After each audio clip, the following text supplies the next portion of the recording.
If you believe in the Bible, answer these questions. Now, I only want answers. I don't need no you lost or you dumb or none of that shit. Just answer my questions, please. And all these answers should match because y'all all believe the same book.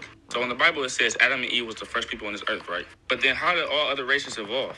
If two Caucasian people or whatever race they was, how could they possibly make other races? And better yet, wouldn't we all be related? Another question, Noah's Ark. My guy, honestly, it kind of make me sad how nobody in the comments can answer this man's questions. But I can.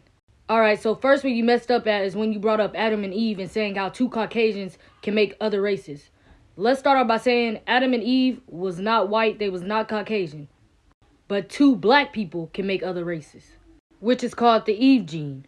You can just go read up on that yourself. Not to mention the oldest bone found in the world is from a black woman. Now let's get to the book of Enoch, which was taken out of the Bible.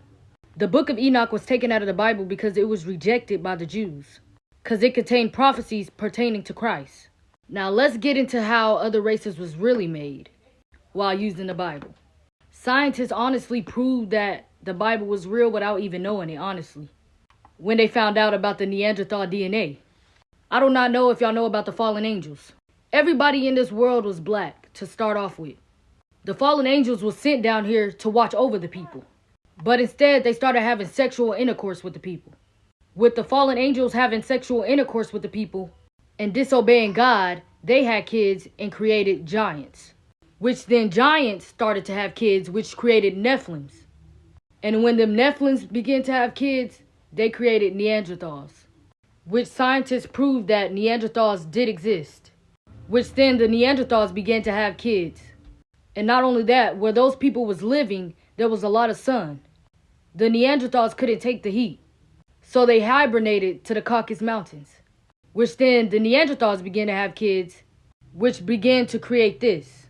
Caucasians were made, not born. It's a mutation. Also, and since you talked about the bloodline, God speaks about how after the third or fourth generation, you lose a certain bloodline. Kind of like if a black person have a kid with a white person. That kid is 50% black, 50% white. Then say that kid goes back to a black person. Now that kid is going to be 75% black, 25% white.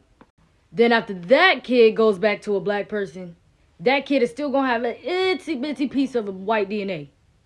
But after that kid goes back to a black person, the white has disappeared and is soon to go back to its natural race. So sooner or later, that whole bloodline will be wiped out. So think about where that bloodline will be at after thousands of years has passed. You had a lot of questions, so now I gotta make a part 2.